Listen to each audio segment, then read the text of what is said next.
Good evening, folks, and welcome to the live stream. I hope you're all very well this evening. Hope you had a nice weekend and you're ready for more craziness this week. So, the first story, of course, the big story tonight is about what happened with the Afghan data leak, which we're going to get to in a moment. I posted up a poll and 27 of you voted on it. Probably should have left it up a little bit longer.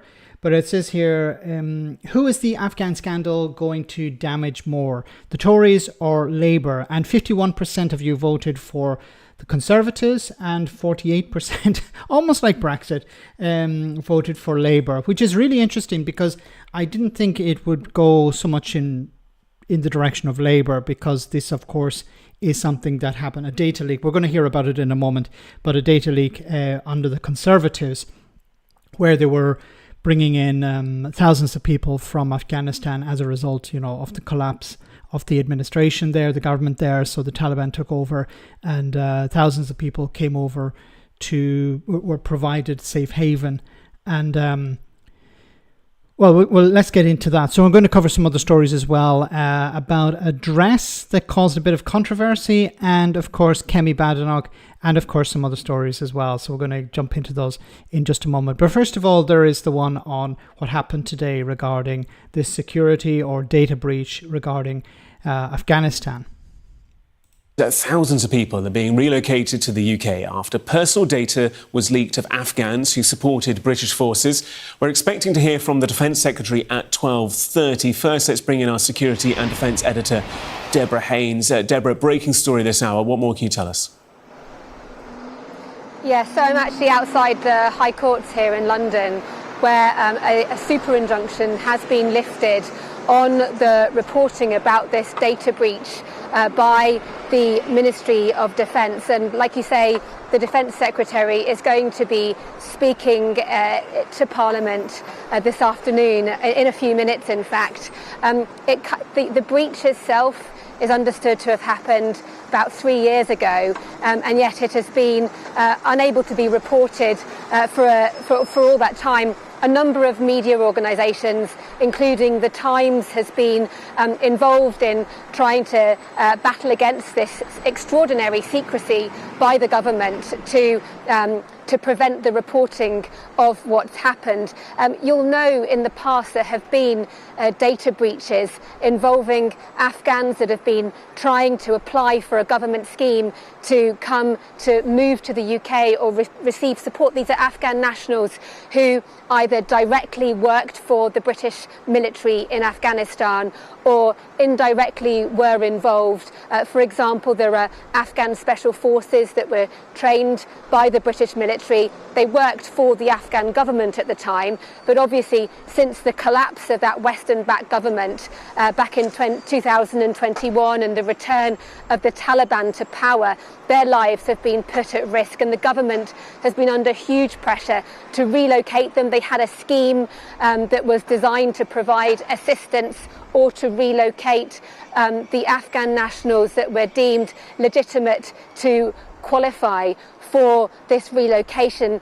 And my understanding is that there was a long list of more than 20,000 names of Afghan nationals that have been applying for this relocation scheme, and this list was unfortunately on an email sent out, and the Ministry of Defence effectively lost control of who had access to. It seems that some of this information was posted on Facebook, on frigging Facebook. So what's the problem here? The problem here is that thousands of Afghans who were working either directly or indirectly for the British government, for the British military or the Afghan government, and therefore the Allied forces, including the British military, their names were released. And of course, those people may be still in Afghanistan, or they may have relatives still in Afghanistan, and those people are now, their lives are at risk because somebody couldn't encrypt the information or couldn't keep it in a safe place. To that email. Now, I've not been intimately involved in the last few years of battling against the super injunction. But there are reporting now that talks about the implications of that. There is a law firm, Barings Law, which is representing, it says it's going to be, it is representing around 1,000 individuals who have been impacted by this leak of information, and they are pursuing legal avenues. I've been told by one... And it's going to cost a huge amount of money. It could potentially cost £7 billion. Because of all the legal ramifications of this. Source that the cost of all of this has been estimated for the government to be up to £7 billion. Now, it seems unlikely that that figure will be the ultimate figure that comes out, but clearly the government is going to be responsible for not only the mishandling of this information, but also dealing with the potential harm. The law firm... Now see, once again, as I keep saying, the buck stops at the top. So who was in charge when this happened? It was in 2022. So Boris Johnson was in charge. Boris Johnson was Prime Minister when this was happening, because he was, of course, replaced by Liz Truss, and then Liz Truss was replaced by Rishi Sunak. So this happened, I believe, in 2022 or maybe 2023, but the Conservatives were in charge. So the Conservatives have to take responsibility for this. Now, are they going to take responsibility? Of course not. I haven't heard a peep from them today. Now, the Labour government have apologised for this, apologised to the people involved whose lives are obviously at risk now, who will need to be relocated to the UK. I don't know how that's going to work out if they're still in Afghanistan, some of them. The Taliban are not exactly somebody you can work with. So, and of course, the Taliban are going to be checking who wants to leave the country, and then, of course, they will arrest those individuals for their involvement with the previous administration. An absolute disaster. And who is responsible at the end of the day? The Conservatives. Barings Law has said that there is a serious risk of violence to those whose names are on this list that was mishandled, it would seem. And so this is clearly, it's a long-running crisis that not just this government but previous governments have been aware of and have clearly been trying to keep out of the public domain. Presumably they would argue for sound security reasons, but clearly that it would seem that those reasons have fallen away, and the public interest of knowing about this security breach has been deemed to be the most important thing. So we will be hearing from the Defence Secretary in a few minutes, and I'm sure he will give more details about this. It's clearly not just hugely concerning for all of those Afghan nationals whose names were on the leaked email, the list on that leaked email, but clearly as well for the government, its funding, the taxpayers' money, which clearly are now going to have to be involved. Bill the Tories. They were the ones who were responsible for this. They're the ones who didn't fix this problem. So the Tories should be responsible. Maybe the Tories can chip in, send a bucket around, ask some of their donors to compensate for this. Although it's, £7 billion is quite a bit, but it could go some way. But once again, the Tories are not going to be held responsible because they're gone now. QA says in the chat, have you seen Richard Tice? What Richard Tice said about this? By the way, he was not in the House of Commons today. No, but I have heard what his friend has had to say about it. This is what Nigel Farage had to say. Good evening. Well, summer recess may be approaching rapidly, but there's no shortage of stories. You could have knocked me down with a feather mid-morning when we learnt that... Remember, this guy is an MP, okay? And he has his own show where he's using whatever the story of the day is to promote himself and Reform UK. As JPC has pointed out here, the member for Clacton admitting his first thought on ministerial briefings is how he can use them for his Reform TV show. Yes, Reform TV. The Department of Work and Pensions for the first time had published some figures we'd never seen before, telling us that 1.3 migrants are on universal credit at a cost of £12 billion a year to a taxpayer. I actually have a video on that, which is out tomorrow. Wow, I thought that's our big debate tonight on GB News. But since then, something even bigger has broken. It turns out that in 2023, an officer of the British forces mistakenly put out a whole bunch of data about Afghans that potentially could have fallen into the hands of the Taliban and endangered their lives. And in so doing, we finished up offering asylum to about 25,000 of them. About 7,000 have accepted, some have come, some are on their way. It's all come at a cost of £7 billion. But here's the extraordinary thing. This is unprecedented. The government had a super injunction on the media not to cover this story. Which government, Nigel? Which government? At all until it broke at midday today. Here was Defence Secretary John Healey in the House of Commons earlier on today. Mr. Speaker, this serious data incident should never have happened. It may have occurred 3 years ago under the previous government, but to all those whose information was compromised, I offer a sincere apology today on behalf of the British government. Now, it's quite possible that some people whose data was compromised may well have had their lives threatened by the Taliban. But perhaps from our perspective, what should alarm us is some of those on that list were convicted sex offenders who have now made their way into this country under that scheme. This story is one of incompetence. This story is one of cover-up. And this story is one that does actually threaten the safety of many people on British streets. It is a grubby, grossy story. Never let an opportunity go amiss. No, Nigel, once again, he will use whatever story there is in the media to push the idea that he should be in charge. Reform UK should be in charge. So a little bit more on this. So as you heard there, the Defence Secretary said, issued an apology. A government offers sincere apology to data breach victims. John Healey says the resettlement scheme for Afghans affected by the data breach, called the Afghan response route, is now closed. He says 908 people have arrived under the scheme, along with 3,600 family members, at a cost of around £400 million. No other offers will be made under the scheme, but the existing 600 invitations already have been honoured, he added. He also says that he is restoring full accountability following the lifting of the super injunction, and that he expects our select committees to hold us to account now through an in-depth inquiries. The minister said nobody on the leaked list had been contacted due to incomplete and out-of-date information, but he points anyone concerned to the UK government website for advice.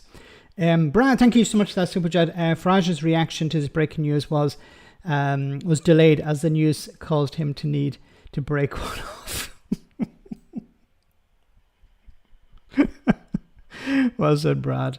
And it's not that far from the truth. I don't think it's that far from the truth. This is a golden opportunity for reform. Here we go. Oh, what did Farage say in that clip about how this is all about, the focus should be on the people coming over. The British government will now have to bring these people over, or has already brought some of these over, and a lot of them are dodgy individuals. There's so many questions to ask here. Why did the UK government go along with George W. Bush when he went into Afghanistan? What was the plan when Donald Trump, and it was Donald Trump that did the deal with the Taliban to get American soldiers out of Afghanistan, to allow the government to collapse? And then, of course, Joe Biden came in after, and he respected that agreement. So, of course, he got the blame, but it was originally signed by Donald Trump. So there is a duty on the parties that were involved in that cooperation with the Afghan government at the time, before the Taliban came in, to provide safe haven for the people who worked with the British or respective governments.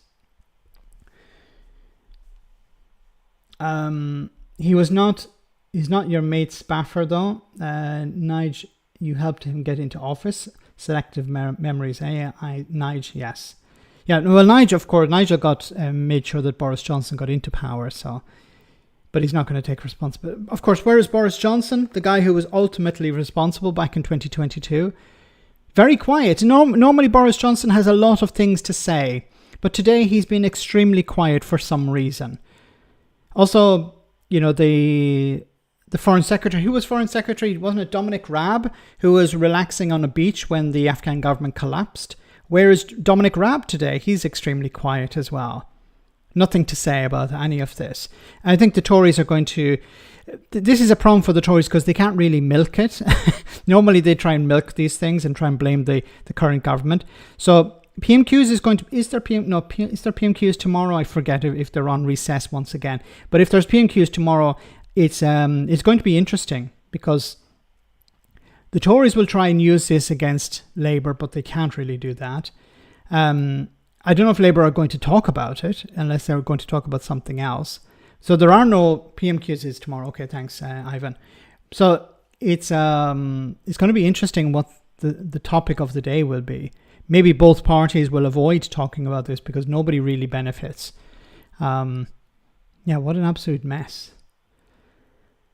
How come this Nazi has his own show? Nigel Farage. It's a good question. Well, he's great for ratings. So GB News realised, hey, we got Nigel Farage on, he'd be great for ratings. Jacob Rees-Mogg, I believe, still has a show on GB News, but it's not doing very well. And as I had predicted, because he lost his seat, there's nothing really to watch if Jacob Rees-Mogg is on. He complains about a lot of stuff, but he's not really... I don't think he has the pulling power that he had in the past. Is it PMQs tomorrow? Yeah, no way. Sex offenders are executed in Afghanistan. So, I'm not sure what Nigel Farage is talking about there. Jacob Rees-Mogg's show is on monochrome and 480p. You have to tune in with the wireless or whatever. Farage's boyfriend Donald will be coming soon. Yes, so that was another story this week, whether Donald Trump will be granted the privilege of speaking to both chambers of the House of Commons. The chambers of Parliament, so the House of Commons and the House of Lords. But it doesn't look like that's going to go ahead. And I think part of it was Farage attempting to be the tail wagging the dog. Farage pushing this, we should get Donald over. Donald should be given the privilege of speaking to both chambers. But you know what he would be doing? We all know what Donald Trump would be doing. He would start off by saying, the special relationship is really important and we must remember our joint histories. And then after a few sentences, he would be talking about crooked Hillary and how the 2020 election was stolen and how he's more sinned against than anyone, that he deserves a Nobel Peace Prize and Obama was evil and all of these things. And that's the way it would be. It would descend into chaos and him ranting and raving about himself. And it'd be pretty undignified. Exactly like every other speech that he delivers. Urban, thank you so much for that super chat. Mugg's show got cancelled when he kicked a chimney sweep with a silver cane. Sorry, killed. I misread that. Killed a chimney sweep with a silver cane. Not an ivory one, no, a silver one. Yeah, it makes more sense. Thanks. I thought that would have helped the ratings, but maybe Ofcom went. You're going a bit too far there. Okay, we will allow you to incite violence. We'll allow you to speak directly at the camera and present your opinion as if it's a news story. But killing a chimney sweep, that was a little bit too far. So. Jacob Rees-Mogg had his Netflix and Prime show axed even before the first season had finished. I don't know what people thought. How they thought that would actually be entertaining. Like, who gives a crap about Jacob Rees-Mogg? He's popular online. He's popular within politics, or he was popular. See, if he was still an MP, that'd be a different thing. But honestly, who gives a crap about Jacob Rees-Mogg today? The show could have been interesting I wouldn't have watched it, but maybe interesting for some people during the Brexit saga, because Jacob Rees-Mogg was front and center during the Brexit saga. But Mogg in a croquet buggy with Trump. GB News changing to be an entertainment channel keeps Ofcom at bay. Yes. Claiming, sorry. What's the problem with my reading today? Garrett, great to see you once on the stream again. Haven't seen you in a while. Hope you're well. Although I generally do not support war, the military of Afghanistan conflict, I believe that Afghans who worked, who fought, and who had bled alongside UK troops deserve our protection. 100% agreement. Yes. Thanks so much for that super chat, Gareth. These people signed up to support British soldiers, and many of them lost their lives either directly or indirectly as a result of that. Either fighting the Taliban or in situations where they were dealing with the Taliban, or when the Taliban, of course, took over.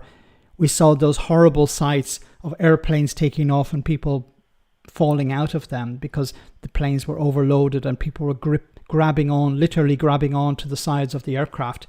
I don't know if people remember those images. That was the situation, and these were people who knew that it was safer to try.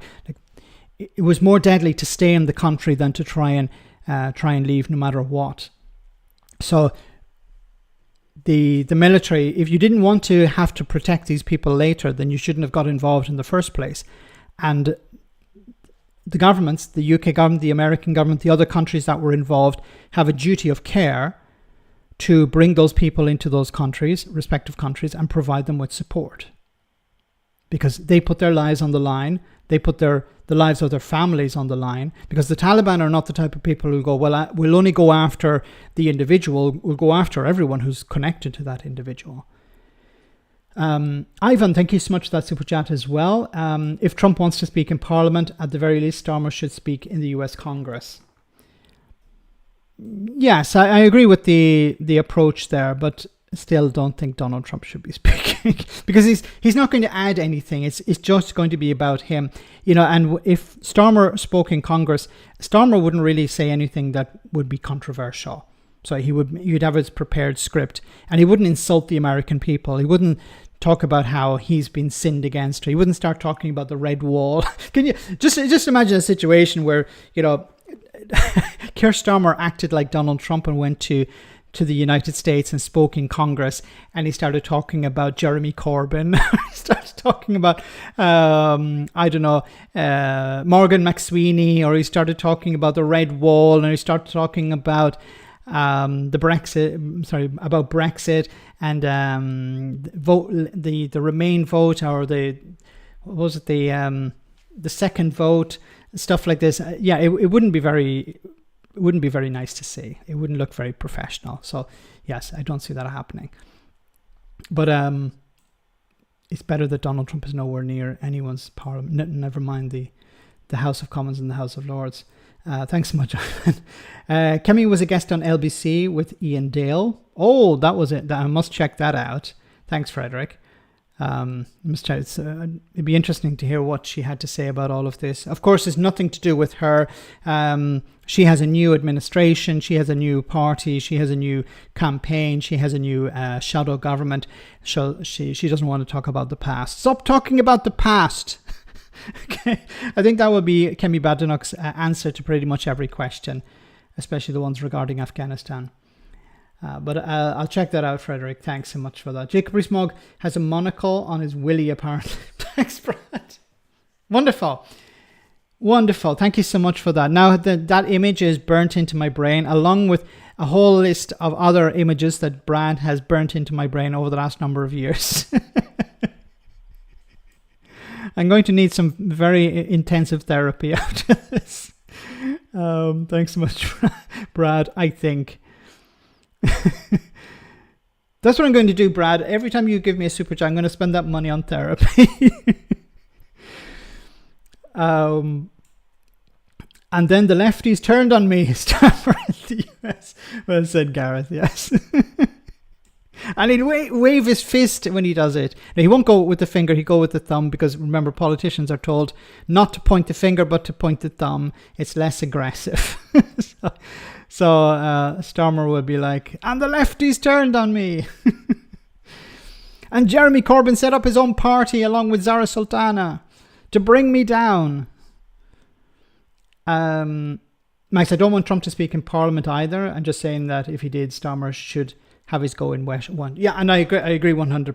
Starmer should have it. If Trump is allowed to speak in Parliament, Starmer should be allowed to speak in Congress. I'm surprised he hasn't already, because we've seen people speak in Congress before. Zelensky spoke to Congress some time ago. So I'm surprised Keir Starmer hasn't. If maybe he has and we just haven't heard about it. But if it's good for the goose is good for the gander, as they say. Or maybe they don't say that. I don't remember the exact term. Max, why does Farage blame the ECHR when Poland and members of it are doing great on immigration? That's a very interesting point. We need to leave the European Convention on Human Rights in order to deport people. Although we are deporting people while we're still a member of the European Court of Human Rights, and there are other countries in Europe which are part of the ECHR who are deporting people. So it's not a requirement to leave to deport people. So Farage is telling a few fibs. I know it's surprising. I know it's difficult for people to imagine that Nigel Farage could be anything less than completely honest with the public. But I think that's the case. Never liked Zara Sultana anyway. Thanks, Gareth. Alistair, thank you so much for that super chat. Max, I have a few gallons of mind bleach for sale. Were they left over from Donald Trump was telling people to inject themselves with bleach? And how much do I put you down for, Max? At least 10. Well, 10 gallons, how much is that? That's like 40 litres. So maybe I better not overdo it. Just a complete side issue. I've been watching these TV shows recently on YouTube about this weird channel that talks about people who do really weird stuff, and end up in hospital. I don't remember the name. If I find it, I'll post it on social media or something, but really, really strange. There was a guy who he went drinking with his friends, and then he drank, he took 3 scoops of horse electrolytes and ended up in hospital. In a very serious way. Anyway. Some other guy who ate like 2 kilos of noodles in a sitting or something, like pop noodles, not like normal noodles, like I think it was 2 or 3 kilos of noodles. It was insane. Max has a bigger tolerance level than me. Viz's Victorian dad is a woke progressive compared to Rees-Mogg. That's true. Urban Legends, once again, thank you so much for that. Starmer carefully places a 4-pack of special brew on the lectern. Right. I have a few things to get off my chest. Of course, with the thumb.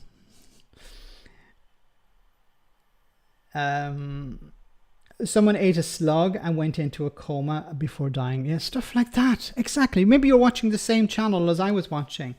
Mr. Speaker, the prime tool of the UK intro. Thanks, Gareth. And thanks, Urban Legends. Okay, let's move on because there are a few other stories I want to cover. So, Reform UK has perhaps a woman problem. And I'm not talking about in the same way as Donald Trump and Boris Johnson has a woman problem. But Reform UK is not really attracting many women voters. And they're attempting to undo that. But like with men, they are attracting some women, but the problem is the type of women they're attracting. So have a listen to this. Well, there is a lot more. Now you say it, we'll get the women in. Reform UK aren't generally popular with women. There's a little bit too much testosterone in Reform. Yeah, there's a lot of testicular fortitude. It does attract women. But Anne Widdecombe. And they've started to notice. Anne Widdecombe? Is Anne Widdecombe? I didn't even know that Anne Widdecombe was human. I thought she was some sort of dinosaur hybrid. I think it's a huge gender divide. I think it's actually a massive problem. Only 7% of young women said they would vote for the party. Okay, so the problem here is, as you can see, is the red hats, the make America great again, the Trump hats. So what does Donald Trump represent? Well, Donald Trump is a convicted felon, a convicted rapist, and potentially a paedophile because he wants to avoid any connection with the Epstein files, wants to hide those Epstein files. So, like, how would any reasonable woman look at Donald Trump and say, I want more of Donald Trump? And obviously, Nigel Farage is a huge friend of Donald Trump and hugely connected to Donald Trump. And what about Andrew Tate as well? Nigel Farage has had photos with Andrew Tate. Are these people that we normally associate with being pro-woman? And of course, Donald Trump's administration and his party overturned Roe v. Wade, which was there, of course, to protect women's right to choice. Peter, was the slug wearing a monocle? You're obsessed with monocles, but maybe it was. It was a Jacob Rees slug. Ivan, thank you so much for that super chat. Reform are all over the place. They now want higher numbers of immigrants for the care sector. I was always against curbing overseas carers, but I'm sure Reform got a different reason for this. Yeah, because they realize, look, if we're against all immigration, this is going to create a problem for us later on. So what we'll do is we'll be very selective. Because if you look at polling, if you poll people about immigration, unfortunately, they don't seem to understand it, but they'll say, we want lower immigration. So Farage and Reform will say, we want lower immigration. But if you ask them, well, should the NHS have access to workers from abroad? Well, the polling is more, well, yes, they should. If you say, should the care sector be allowed to bring in workers from abroad if there are shortages?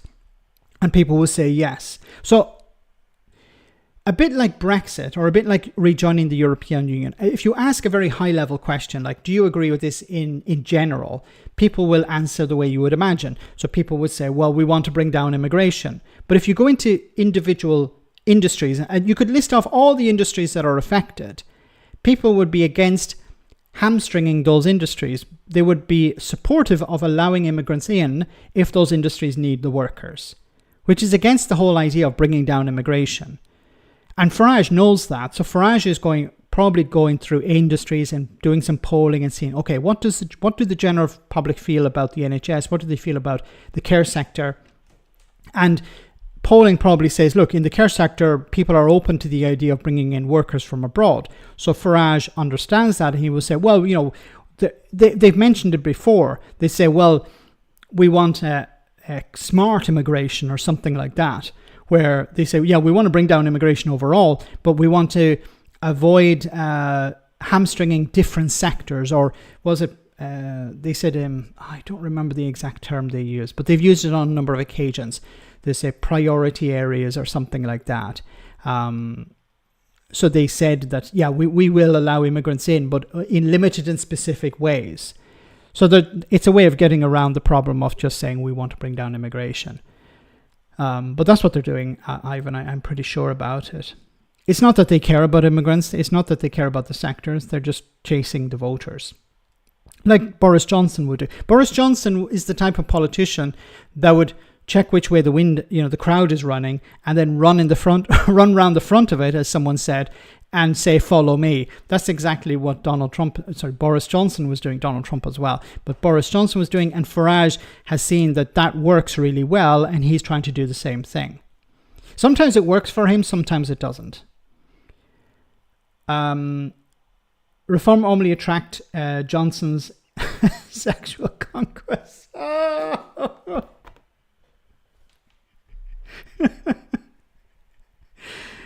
Thanks, Brad. Oh my goodness. Probably true. There are plenty of women in our group. There are loads of ladies involved in reform, my sister being one of them. Their signature blokey style instead tends to attract older men. Every party is dominated by men because more men are interested in politics than women are. Men stand up for what they believe in. Now they're pivoting to issues where they see opportunity. They are speaking up about transgenderism, defining what a woman is. Bringing high-profile women. You notice it's nothing positive. It's all, we're against stuff. We're against transgender. We're against woke. We're against this. We're against that. Like, for when they're reaching out to voters, they're not really, apart from we're for lower taxation, but they're generally against stuff. It's like the party of no, a bit like the DUP. Into the fold. You won't find me down the pub with a pint. You see another woman's actually really positive, then it does encourage so many other women. So, will Reform's newest recruits become some of the party's biggest cheerleaders? You can't win a UK general election without the support of women. There was a part of me for the longest time that was kind of hesitant to join Reform because it's like, you know, it's like being in like a... Wait a minute, isn't this the one from the Brexit party? Maybe I'm mistaking her for someone else, but she reminds me of somebody who was part of the Brexit campaign, who was cheering, you know, in front of one of those protests in favour of Brexit. Or maybe I'm maybe I'm misunderstanding who she is. Granny Whittle. Loads of women like me and my dancing dancers. Thanks, Granny. Oh my goodness. A terrible relationship, and then getting with like a new person. It's like I don't want to repeat that again. You know, I have trust issues. Where the hell did she get that coat? Doesn't sound like. Sorry, maybe I'm just being a bit obnoxious or something. But I have trust. She's wearing one of those wax coats that farmers wear, rich farmers wear. Do people in London generally wear these coats? And it's also in summer, but okay. Points-based Australian style immigration system, aka WTO terms. But for people instead of goods and services. Well said, Gareth. WTO. Remember WTO? Oh, those were the days, weren't they? I do not, Max. I think as a Labour woman in my youth, it was difficult to get heard. Belstaff, someone get her a flat cap and complete the look. Maybe I'm just being obnoxious. I don't know, but it seems a bit sort of strange. Young campaigner Jess Gill says Reform appealed to her when she fell out of love with Labour. I'm working class. Okay, I'm working class. Sorry, I don't believe for a second that this lady is was an ex-Labour supporter. I don't believe for a second that she's working class. Like these coats. Maybe I'm being a bit picky. Maybe she got it in a charity shop. I don't know. But these coats cost like £200 or £300. Out of love with Labour. I'm working class. I'm Northern. I'm a woman. Based on the current, you know, stereotypes, that would probably be the party for me. And I thought, you know, my politics aligned with Keir Starmer more than anything at that point. And I think even then I had a problem with wokeness. And then when Keir Starmer...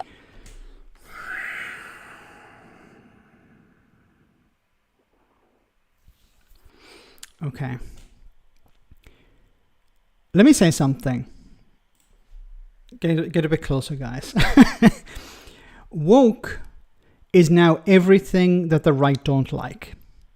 So instead of actually fighting individual battles, instead of fighting, you know, racism, fighting xenophobia, instead of fighting sexism, they put them all into one big box and they call it woke. And what they do is they say, we're against that. So it's easy, it's lazy, it's a very simple catch-all. We're against woke. And then we allow people to come to their own conclusions about what woke is. And anything can be defined as woke. Just, it has to be bad stuff. Okay? It's about, there are minorities, be them also disabled people, being able to get jobs. Well, that's woke, so we're against that. We heard something about a film being made that we don't like. That's woke. Poor people are being looked after at the expense of rich people. That's woke. So anything you don't like is just branded as woke, and you attack woke. So I don't believe for a second that this person was a Labour voter or a Labour supporter. I could be wrong, but I'm very, very skeptical. She's been paid 100%. I can't make that claim, Urban, but thanks for that support. But it certainly sounds like it. But let's get back to what she said. knelt for Black Lives Matter, I just thought, like, it's beyond redemption at So that young point. women, 71% of women strongly dislike the party. Is that women or young women? Young women. Yeah. And 9% of young women, only 9% like Nigel Farage. Okay. Women are kind of fed up of men not being real men. Like, I think Starmer's a bit of... Sorry, what? Sorry, no, let me let her say her full phrase. Women are kind of fed up of men not being real men. Like, I think Starmer's a bit of a wimp in all honesty, and I think he...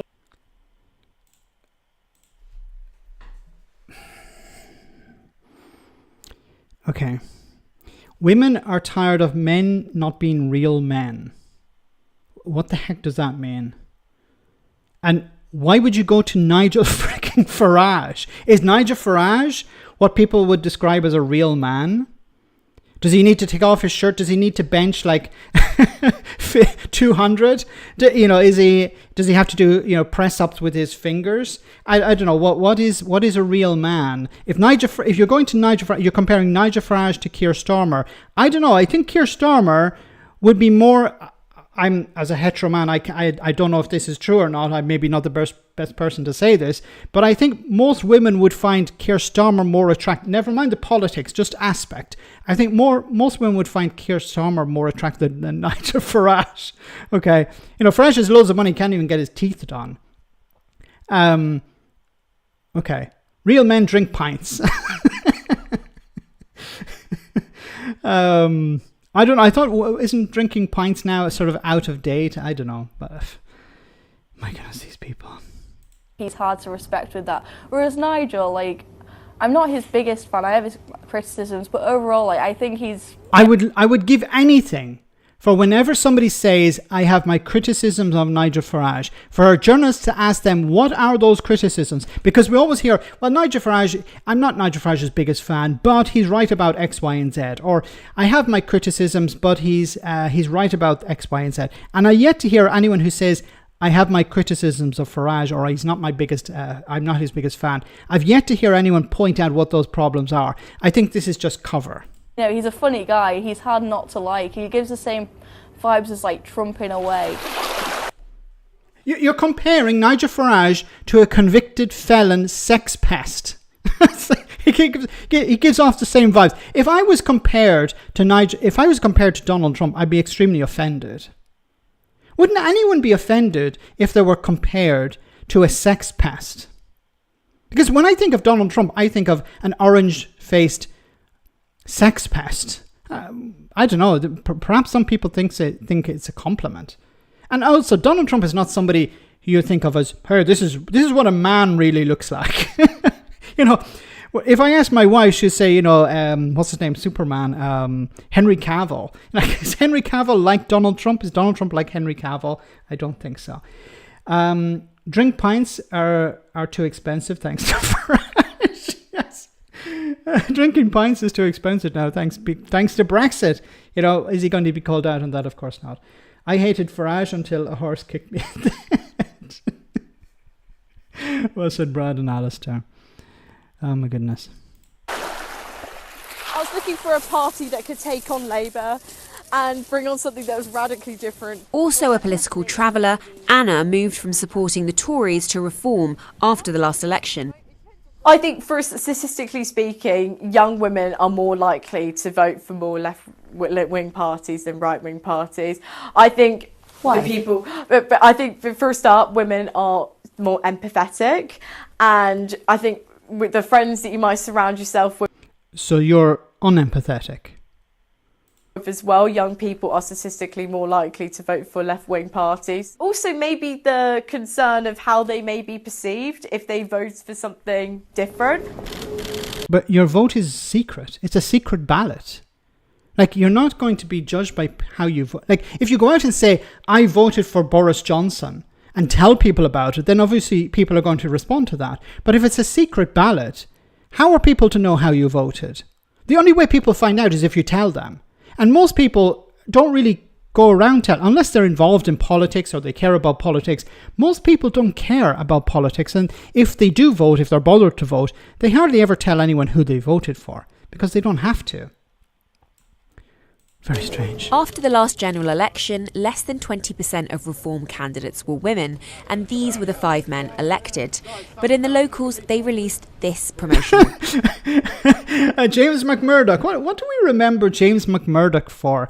Something involving his girlfriend. What was that? I just can't put my finger on it. I'm kicking myself now that I don't remember what James McMurdoch did. She says Nigel Farage is funny. Watching the fruit dropping off a tree is funnier than Farage. Yes. My funny moments during this live stream, these 2 funny videos are much funnier than Nigel Farage would ever be.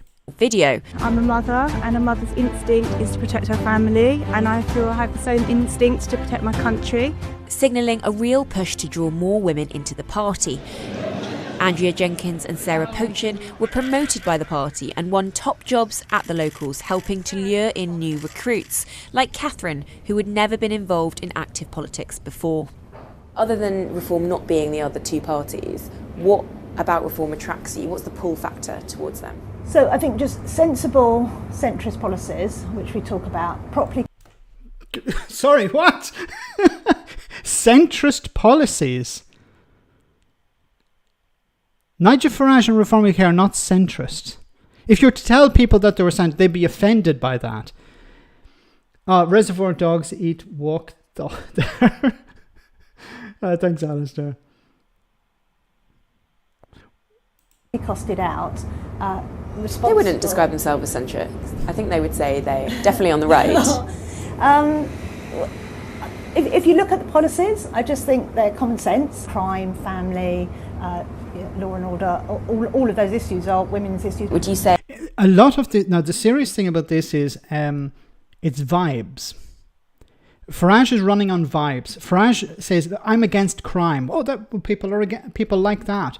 I want to bring down your taxes. If your taxes are lower, it means you have more money in your pocket. People feel, oh, that's probably true. So it's all about vibes. It's not actually about real policies. And the policies are not designed to help ordinary people. They're designed to help the rich. It's a party of the rich for the rich. Motherhood, families are a core part of what Reform are offering. 100%, and it's one of our core values. And in fact, family and community are really important. But I think that they're important. But they're against removing the 2-child benefit cap. Now, Farage has said that he supported it, but they're against the idea of more support for poorer families. I don't know whether they're supporting it because they say, oh, here's an opportunity to win some votes, or whether they actually do support removing the 2-child benefit cap. But if you look at some of the other, like when it comes to workers' rights, where working families would be better off with more protections, but Farage is against that. Obviously, he's on the side of the rich. Gareth, thanks so much for that super chat. Just imagine polling day at the next election. We're state appoint observer. Up your farce in the booth yelling, she voted Reform.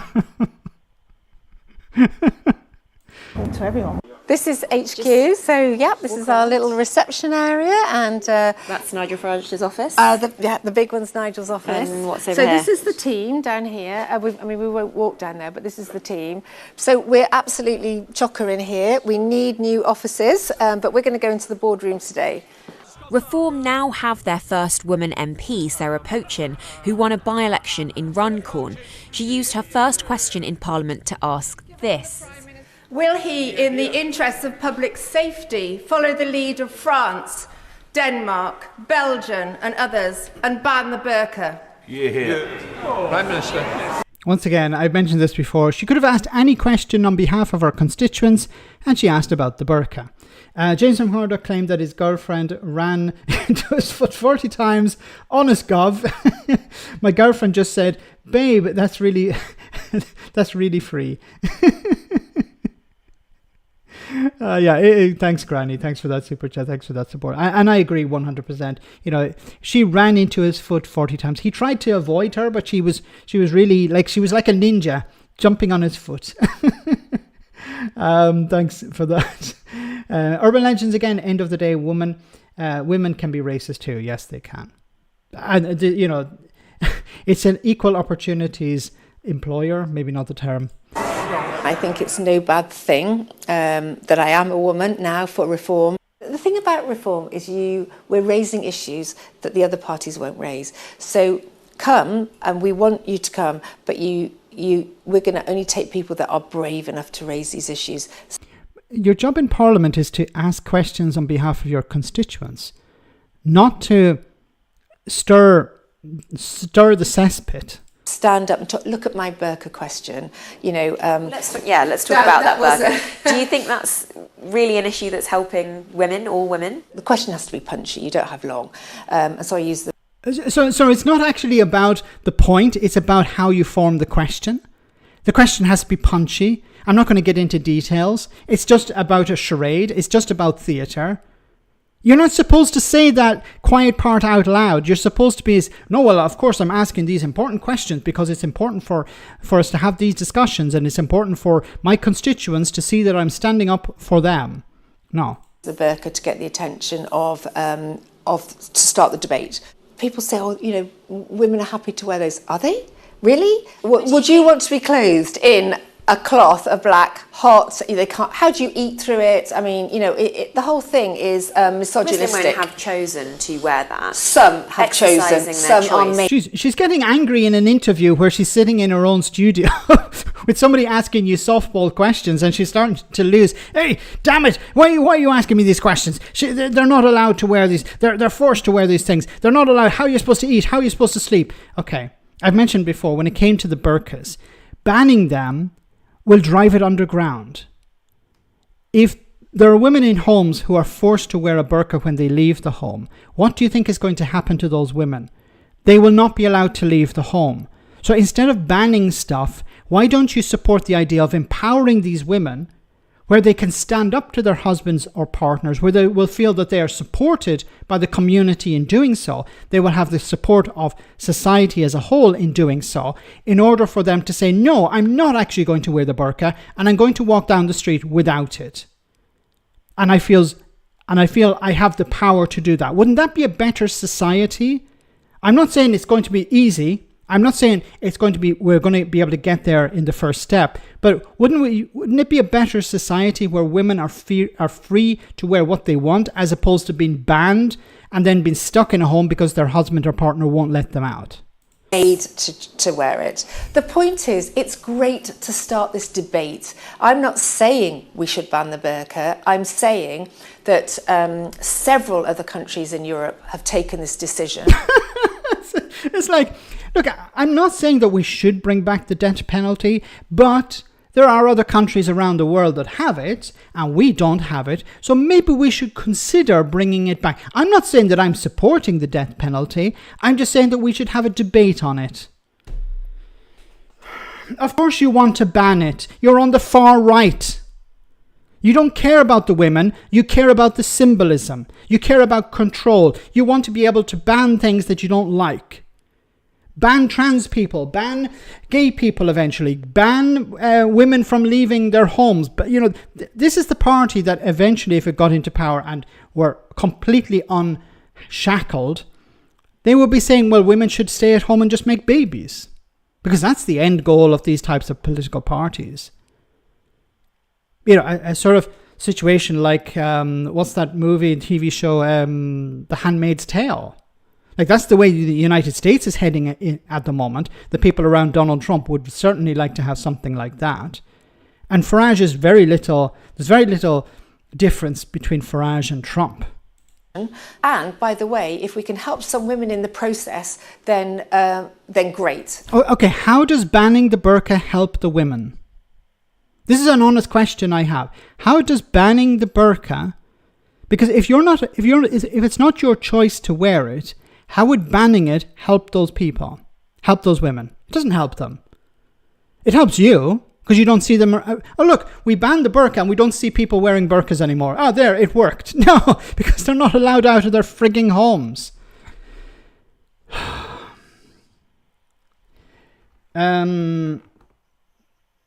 Pat Contel put on a reform badge, and you can actually check if women are using the toilets. What? And you can personally check if women using the toilets are real women. My goodness.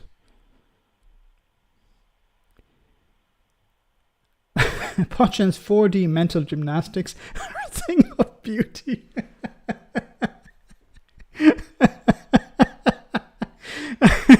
Oh my goodness, yes. A thing of beauty.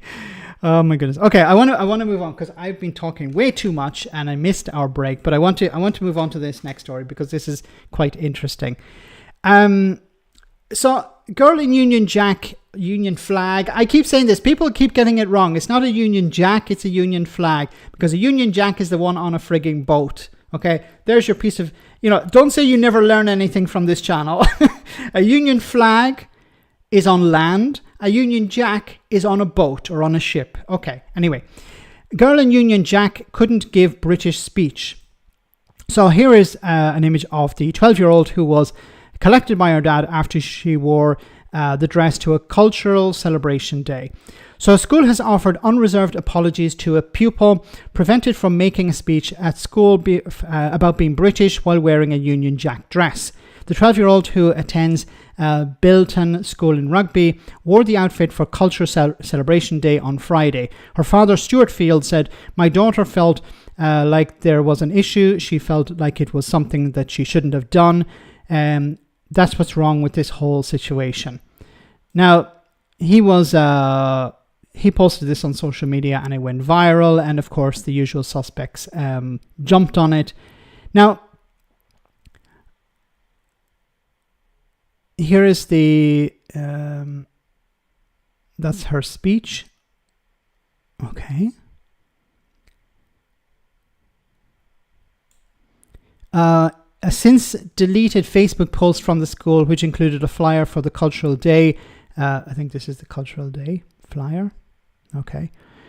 Said the event was dedicated to recognizing and celebrating the rich cultural diversity within our school community. We encourage students to consider wearing attire that reflects their nationality or family heritage. It said any outfits that were worn had to be appropriate for school setting, the post added, and had to hold cultural significance.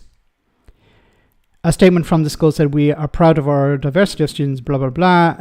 On the 11th of July, an incident occurred during the Cultural Celebration Day that caused considerable upset to one of our pupils, her family, and members of the wider community.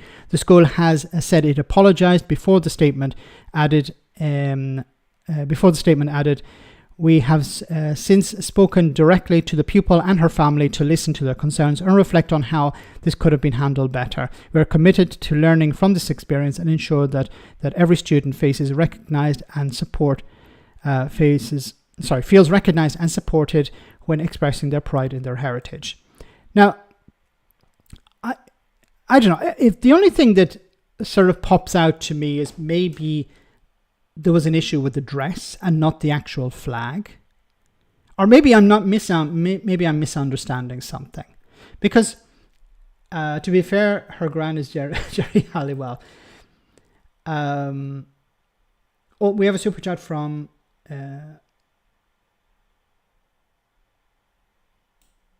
Ivan. Thank you so much, Ivan. I'll read that and then I'll move on to the story. Pochan saying that countries like Denmark, Belgium and France, but I would have thought that she would not want to align with any of these countries. Yeah, because they're European countries and she's a Brexiteer. So that does make a lot of sense, does it? Thanks for that. And Urban Legends, thanks for that as well. Look, maybe it was the dress and not the actual flag. Because I find it really difficult that somebody would say, "Oh, there's a problem with the flag." Because you're in Britain. You're not in another country. So I honestly don't know. Let's see the speech. So let's go to the speech. It's here at the bottom. So it says, the speech in full. "Hello, everyone. Today I'd like to talk about my culture, British culture, and that's why it's important to me." Okay, no problem so far.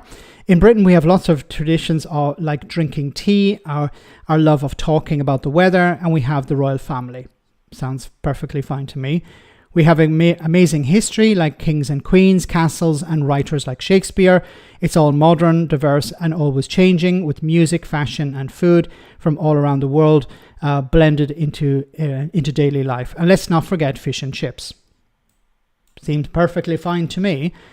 It's also the way we speak, our humour, our values of fairness and politeness, and a mix of old traditions and new ideas.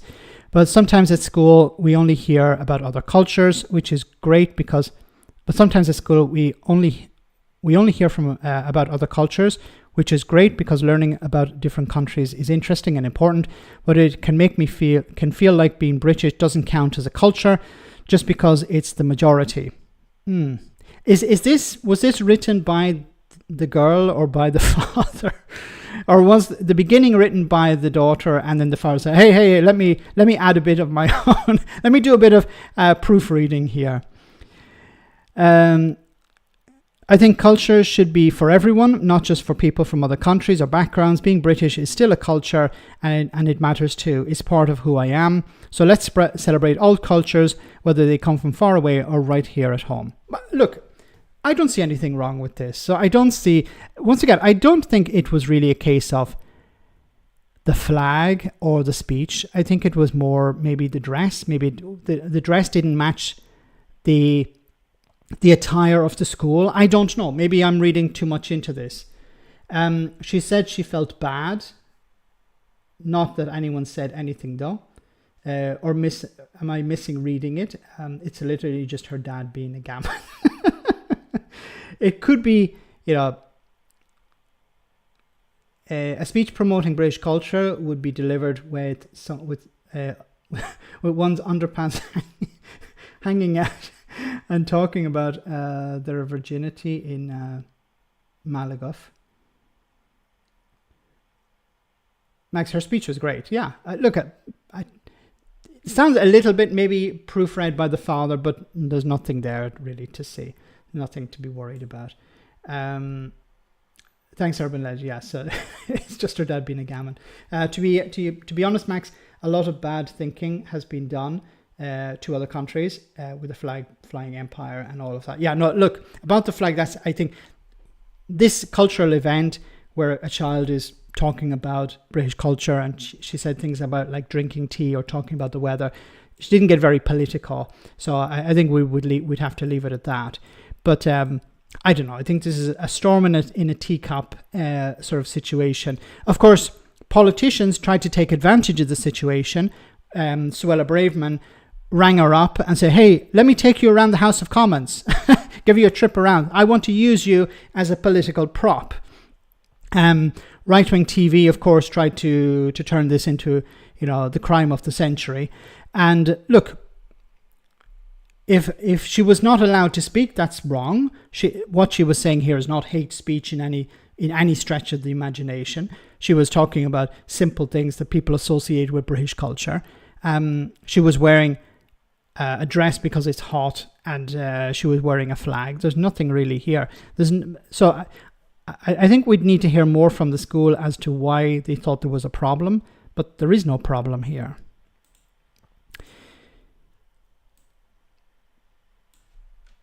Okay, next story before we finish, guys, because I've been talking way too much and I want to cover this before we go.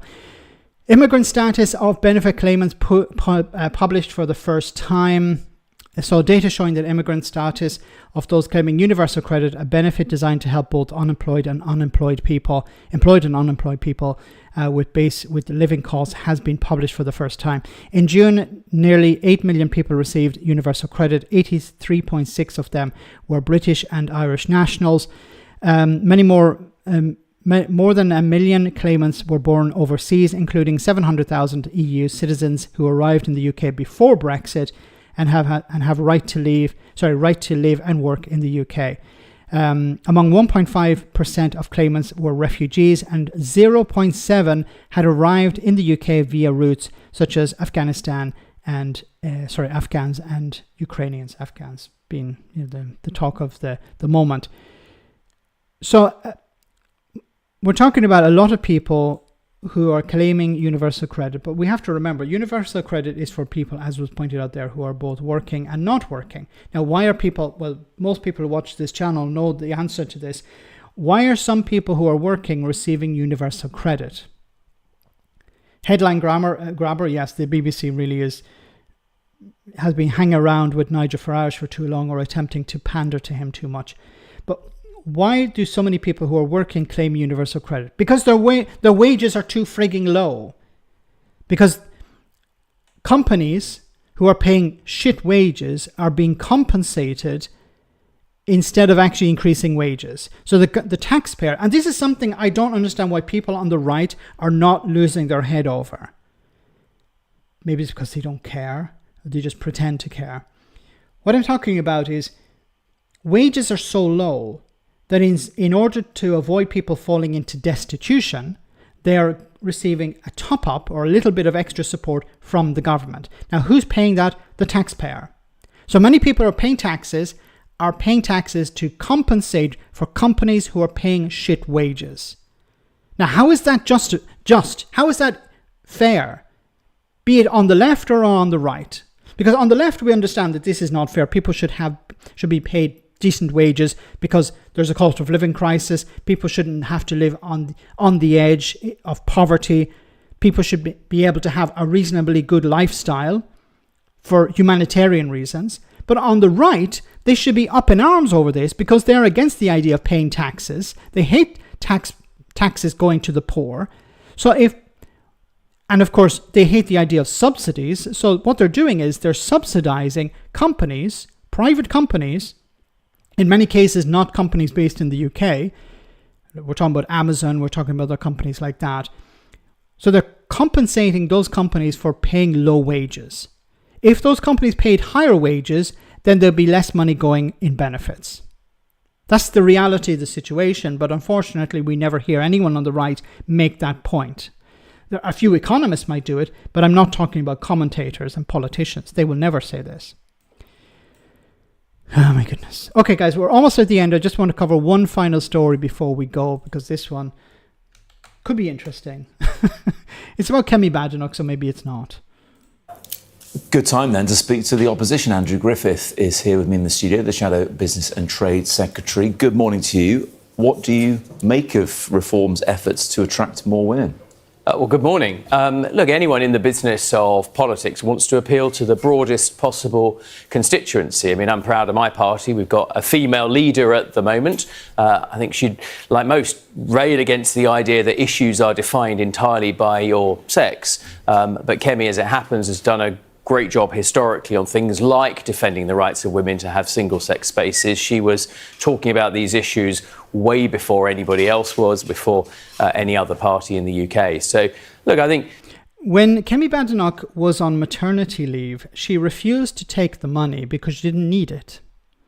Because her husband is a multimillionaire and she didn't need... I think it was she was working for The Spectator at the time, or maybe the Daily Mail, or one right-wing rag anyway. She was working for some right-wing newspaper and she didn't take up the offer of a maternity pay because she didn't need it. That's how connected she is to the ordinary lives of ordinary women. Okay, yeah, I'm so rich I don't need maternity pay. And then of course she questioned the whole idea of what's the point of a maternity pay? Maybe it's too much. Somebody who doesn't need it wants to take it away from people who do need it. That defines the Conservatives to a T, doesn't it? We have lots of good stuff for us, but we don't like sharing it. We don't want other people to have it. We have lots of money, but we don't want other people to have money.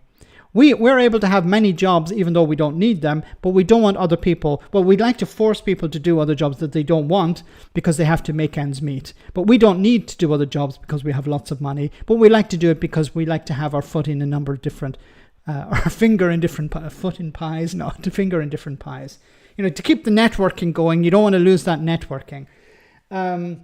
Peter, thanks so much for that super chat. If company pays low wages, they need universal credit and make a profit, should be made to pay more tax. Yes, if these companies are making a profit and they're paying people low wages where those work, brilliant point, Peter, wonderful. If these companies, and this is something the government could easily do, they say, well, companies like Amazon, your staff are claiming universal credit. Well, what we're going to do is we're going to increase taxes for companies like you. We're going to recoup the cost. So you can either, here's an option, you pay your workers more so that they don't need to rely on universal credit, or we're going to tax you more in order to compensate for the loss towards universal credit. Wonderful, wonderful idea, Peter. You should be working in the frigging government. Amazon doesn't pay tax though. There's the snag. There. What could we do about that? So, guys, I want to say thanks so much to everyone who came on tonight. Thank you so much for your super chats. Thanks so much for your support. Thanks to the moderators for doing a wonderful job as always. The problem is that the 16-hour benefits cut off work and benefits have to be more flexible.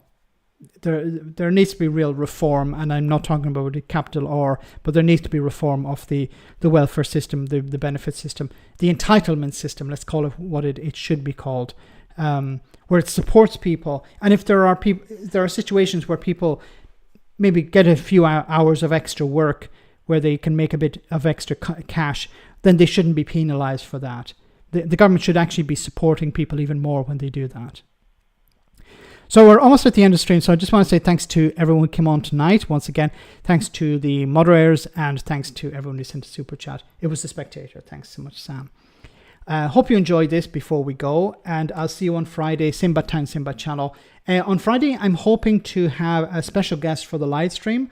I'm waiting for him to get back to me, and if we're able to organise that, I'll give you some more info later in the week. So hope you enjoy this. Colin from Portsmouth is on the line. Hello, Colin. I am disgusted, Anthony, absolutely disgusted. Jeremy Corbyn hates Britain so much that he's starting a new party with Sabrina Carpenter. Zara Sultana. Who does Colin. he think he is? Oliver Cromwell? He might as well be standing over King Prince Charles and Diana II and urinating on them. Right. That's what he's doing to our country. Sultana, just like Sadiq Khan, enemies.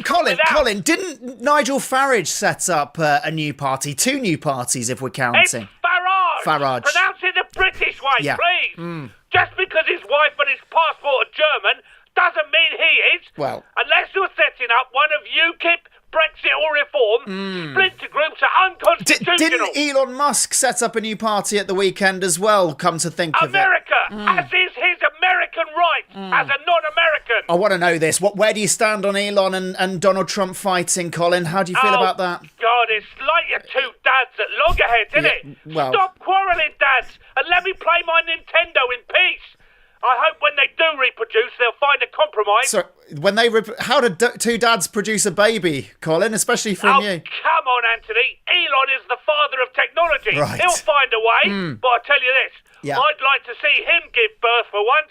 Maybe he and Boris Johnson wouldn't be so obsessed with repopulating if they had to carry an infant to full term. Anyway, mate, my point is, Jeremy Corbyn is bad for democracy. Thanks for having me on. Love to the family. Love to the family, Colin. Love to the family. Imagine how much that baby's share price would go down in 9 months, all because of the so-called tolerant left. Yeah. The damn tolerant left. So, guys, have a great week. I'll see you on Friday. Same bad time, same bad channel. Stay safe, take care, and good night.